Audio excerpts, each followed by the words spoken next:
Hello students, myself Noora Isha. Today I am talking on the topic role of entrepreneurial development program in subject entrepreneurship. Let's have a look on what is the role of EDP. The first is if we have an entrepreneurial development program, then it will eliminate poverty and unemployment. ಹೇಗೆ ಒಂದು E D P ಇರೋದ್ರಿಂದ poverty and unemployment ಕಡಿಮೆ ಆಗುತ್ತೆ, eliminate ಹೇಗಾಗುತ್ತೆ ಅಂದರೆ E D ಪಿನಲ್ಲೇ we motivate the entrepreneur or motivate the general public to start their own enterprise. ಯಾವಾಗ ಅವ್ರದ್ದೇ ಸ್ವಂತ ಒಂದು ಬಿಸ್ನೆಸ್, ಸ್ವಂತ ಒಂದು ಎಂಟರ್ಪ್ರೈಸ್ ಸ್ಟಾರ್ಟ್ ಮಾಡ್ತಾರೆ, ಆಂಟ್ರಪ್ರಿನರಲ್ ಸ್ಕಿಲ್ಸ್ ಅವ್ರನ್ನೆಲ್ಲ ಡೆವಲಪ್ ಆಗುತ್ತೆ, ಅವಾಗ ಆಟೋಮೆಟಿಕಲಿ ಅವ್ರದ್ದು ಒಂದು ಬಿಸ್ನೆಸ್ ಸ್ಟಾರ್ಟ್ ಮಾಡ್ತಾರೆ, ಪ್ರಾಫಿಟ್ ಬರೋದ್ರಿಂದ ಅನ್ಎಂಪ್ಲಾಯ್ಮೆಂಟು ಪಾವರ್ಟಿ ಕಡಿಮೆ ಆಗುತ್ತೆ, ಅವ್ರದ್ದು ಓನ್ ಎಂಟರ್ಪ್ರೈಸ್ ಸ್ಟಾರ್ಟ್ ಇರೋದ್ರಿಂದ ಅನ್ಎಂಪ್ಲಾಯ್ಮೆಂಟ್ ಕಡಿಮೆ ಆಗುತ್ತೆ. So it is contributing for reducing the poverty, eliminating the poverty and also eliminating the unemployment. Okay, so self-development, self-employment will create or solve the problem of unemployment. The next role of EDP is balanced regional development. So EDP ಇರೋದ್ರಿಂದ the enterprise will be started in all over the country as a whole. ಅಂದರೆ ಕೆಲವೊಂದು if you take a big businessman, they will start only a business where there is a more profit. But if you come to the small scale industries ಅವ್ರು ಆ ಥರ ಮಾಡಲ್ಲ. ಈಗ ನೀವು Bangalore example ತೊಗೊಂಡ್ರೆ ಅದು ಪೀನಿಯಾ ಇರ್ಬೋದು, ಅದು ಎಲೆಕ್ಟ್ರಾನಿಕ್ ಸಿಟಿ ಇರ್ಬೋದು, the people will go there and they will start a business over there.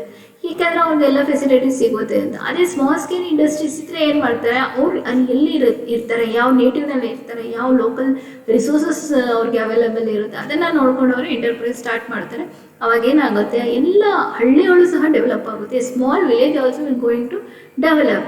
So ಅವಾಗ automatically it leads to balanced regional development. So E D ಪಿನಲ್ಲೇ ಏನು ಮಾಡಬೇಕು, ಆಂಟ್ರಪ್ರಿನರ್ಸ್ಗೆ ಒಂಥರ ಮೋಟಿವೇಟ್ ಮಾಡಬೇಕು. You start your enterprise in your own area, in your local area, in your bond area. So ಅವಾಗ ಅವ್ರಿಗೆ ಏನಾಗುತ್ತೆ, ಅವ್ರು ಇರೋ ಕಡೆನೇ ಅವ್ರಿಗೆಲ್ಲ ಫೆಸಿಲಿಟೀಸ್ ಸಿಗುತ್ತೆ, ಬೇರೆ ಕಡೆ ಮೂವ್ಮೆಂಟ್ ಆಗೋ ನೆಸೆಸಿಟಿ ಇರಲ್ಲ.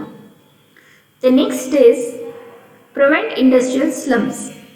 If you're going for a entrepreneurial development programs, it is automatically leads to avoiding industrial slums. ಯಾಕಂದರೆ ಯಾವಾಗ ಪೀಪಲ್ ಆರ್ ಅನ್ಎಂಪ್ಲಾಯ್ಡ್, ಅವ್ರು ಏನು ಮಾಡ್ತಾರೆ, ಸ್ಲಮ್ ಮಾಡ್ಕೋತಾರೆ, ಅಲ್ಲಲ್ಲೇ ಇರ್ತಾರೆ.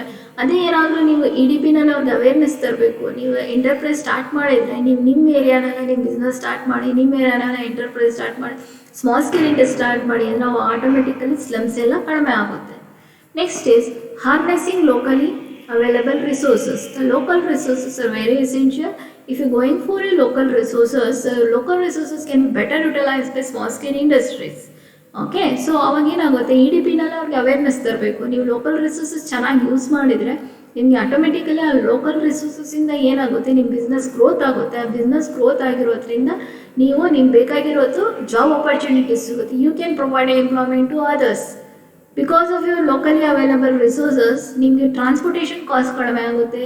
ಆವಾಗ ರಾ ಮೆಟೀರಿಯಲ್ ಕಾಸ್ಟ್ ಕಡಿಮೆ ಆಗುತ್ತೆ ಅಂದರೆ automatically your product cost is going to reduce. ಆವಾಗ ಲೋಕಲ್ ರಿಸೋರ್ಸಸ್ಸೇ ಯೂಸ್ ಆಗುತ್ತೆ, ಟ್ರಾನ್ಸ್ಪೋರ್ಟೇಷನ್ ಕಾಸ್ಟು ಕಡಿಮೆ ಆಗುತ್ತೆ, final cost of you product ಕಡಿಮೆ ಆಗುತ್ತೆ. ಆವಾಗ definitely it will be benefited for the entrepreneurs. The next is diffuses social tension. So whatever the social tension you have, ಅದು reduce ಆಗುತ್ತೆ. Because the people are not free to think about the other apart from their enterprise. So entrepreneurs ಇರೋದ್ರಿಂದ ಅವ್ರ ಬಿಸ್ನೆಸ್ನಲ್ಲಿ involve ಆಗಿರ್ತಾರೆ. ಅವರು empty mind is a devil place ಅಂತ ಹೇಳ್ತೀವಿ. So ಯಾವಾಗ ಅವ್ರು ಖಾಲಿ ಇರ್ತಾರೆ, ಅವಾಗ they have a second thoughts. ಅದು ಇರಬಾರ್ದು ಅಂದರೆ ಸೋಷಿಯಲ್ ಟೆನ್ಷನ್ ಕ್ರಿಯೇಟ್ ಆಗುತ್ತೆ. ಅದನ್ನು ಸಹ ಅವಾಯ್ಡ್ ಮಾಡ್ಬೋದು. ಇ ಡಿ ಪಿನಲ್ಲಿ ಕ್ಯಾಪಿಟಲ್ ಫಾರ್ಮೇಷನ್ ಆಗುತ್ತೆ. ಸೊ ಎಂಟರ್ಪ್ರಿನರ್ ಡೆವಲಪ್ಮೆಂಟ್ ಪ್ರೋಗ್ರಾಮ್ಸ್ ಇರೋದ್ರಿಂದ the entrepreneur will be trained in the E D P. So E D ಪಿನಲ್ಲಿ ಅವ್ರಿಗೆ ಹೇಳ್ಕೊಡ್ತಾರೆ how they can make use of the resources in a better way. So ಅದರ ಹತ್ರ own capital ಇದೆ, ಆ ಕ್ಯಾಪಿಟಲ್ನ ಯಾವ ಥರ ಒಂದು ಎಂಟರ್ಪ್ರೈಸ್ ಸ್ಟಾರ್ಟ್ ಮಾಡಿ ಅದನ್ನು converted into capital formation. So as A capital formation is cycle. ಈ ಕ್ಯಾಪಿಟಲ್ ಫಾರ್ಮೇಷನ್ ಸೈಕಲ್ ನಿಲ್ಬಾರ್ದು, ಅದು ನಿಂತರೆ ಎಕನಾಮಿಕ್ ಗ್ರೋತ್ ಆಗಲ್ಲ. ಸೊ ಕ್ಯಾಪಿಟಲ್ ಫಾರ್ಮೇಷನ್ ಆಗಬೇಕಾದ್ರೆ ದೇ ಹ್ಯಾವ್ ಫಸ್ಟ್ ಅರ್ನಿಂಗ್ಸ್. ಯಾವಾಗ ಅವ್ರಿಗೆ ಪ್ರಾಫಿಟ್ ಬರುತ್ತೆ, ಅರ್ನಿಂಗ್ಸ್ನಲ್ಲಿ ಅವ್ರು ಏನು ಮಾಡ್ತಾರೆ, 2 ಬೈಫರ್ಕೇಷನ್ ಮಾಡ್ತಾರೆ. ಒಂದು ಸೇವಿಂಗ್ಸ್ ಮಾಡ್ತಾರೆ, ಇನ್ನೊಂದು ಇನ್ವೆಸ್ಟ್ಮೆಂಟ್ ಮಾಡ್ತಾರೆ. ಯಾವಾಗ ಸೇವಿಂಗ್ಸ್ ಮಾಡ್ತಾರೆ, ಸೇವಿಂಗ್ಸ್ ಆ್ಯಂಡ್ ಇನ್ವೆಸ್ಟ್ಮೆಂಟ್ ಮಾಡ್ತಾರೆ and one is they go for expenditure. Okay, expenses ಮಾಡ್ತಾರೆ, ಆಮೇಲೆ ಸೇವಿಂಗ್ಸ್ ಆ್ಯಂಡ್ ಇನ್ವೆಸ್ಟ್ಮೆಂಟ್ ಮಾಡ್ತಾರೆ. Savings and investment again leads to capital formation. Okay, ಆ ಸೇವಿಂಗ್ಸ್ ಏನು ಮಾಡುತ್ತೆ, ಇನ್ವೆಸ್ಟ್ಮೆಂಟ್ ಆಗುತ್ತೆ, investment again leads to capital formation. So ಈ cycle ನಡಿಬೇಕು ಅಂದರೆ ಇ ಡಿ ಪಿನೆಲ್ಲ ಅವ್ರ ಆಂಟ್ರಪ್ರಿನರ್ಸ್ಗೆ ಅದರ ಬಗ್ಗೆ ಇಂಪಾರ್ಟೆನ್ಸ್ನ ಹೇಳ್ಕೊಡ್ಬೇಕು. Next is economic independency. Economically the people become independent, they will not depend on the others. Suppose SSI instead of ನಾವು import ಮಾಡೋ ಬದಲಾಗಿ ನಮ್ಮನ್ನೆಲ್ಲ SSI ಅವ್ರದ್ದು ಓನ್ ಲೋಕಲ್ ರಿಸೋರ್ಸಸ್ ಯೂಸ್ ಮಾಡಿ ಲೋಕಲ್ ಪ್ರಾಡಕ್ಟ್ ಮಾಡಿದರೆ ಅವಾಗ ನಾವು ಬೇರೆ ಕಂಟ್ರಿ ಮೇಲೆ ಡಿಪೆಂಡ್ ಆಗಲ್ಲ. ಅವಾಗ ನಮ್ಮದು ಎಕನಾಮಿಕ್ ಇಂಡಿಪೆಂಡೆನ್ಸಿ ಆಗುತ್ತೆ, ನಮ್ಮ ಇಂಪೋರ್ಟ್ಸ್ ಎಲ್ಲ ಕಡಿಮೆ ಆಗುತ್ತೆ, ಎಕ್ಸ್ಪೋರ್ಟ್ಸ್ ಎಲ್ಲ ಜಾಸ್ತಿ ಆಗುತ್ತೆ. Improvement in per capital income. Entrepreneurship leads to more job opportunities, more income, more profit. Automatically that ultimately leads to more national income, more GDP, more per capita income. So everything will be going to improve. So improvement in per capita income. Finally, it facilitates overall development. So ಯಾವಾಗ ಪವರ್ಟಿ ಕಡಿಮೆ ಆಗುತ್ತೆ, unemployment ಕಡಿಮೆ ಆಗುತ್ತೆ, economic growth ಆಗುತ್ತೆ, economic independence ಸಿಗುತ್ತೆ, per capital income ಆಗುತ್ತೆ, it leads to overall development of a country as a whole. So this all are the a very good role played by a EDP in the entrepreneur role. So from the above discussion we can conclude that EDP role play a very significant role. So these are the books you can refer: Vasanth Desai, Entrepreneurship Development, Himalaya Publishing House; CSV Murthy, Entrepreneurship Development, Himalaya Publishing House. Even you can search in some websites, www.publishyouarticle.net. Thank you for watching this video.